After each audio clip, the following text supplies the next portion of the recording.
ஒன்றிய பாஜக அரசுக்கு எதிராக மாற்று கருத்து தெரிவிக்கும் இளைஞர்களின் குரலை எத்தனை முயற்சிகள் மேற்கொண்டாலும் அடக்க முடியாது என்று கன்னியாகுமரி நாடாளுமன்ற உறுப்பினர் விஜய் வசந்த் குறிப்பிட்டுள்ளார்.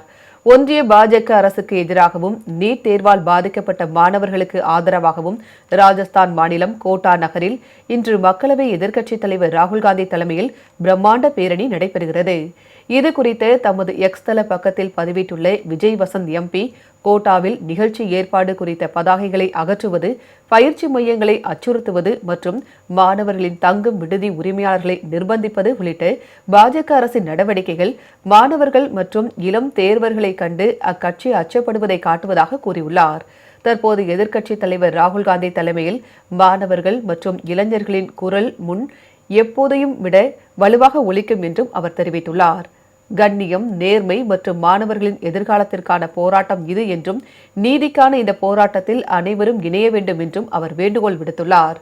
ஒன்றிய அரசால் பாதிக்கப்பட்ட ஒவ்வொருவருக்காக குரல் கொடுக்க மாணவர்கள் முன்வர வேண்டும் என்றும் விஜய் வசந்த் எம்பி அழைப்பு விடுத்துள்ளார்.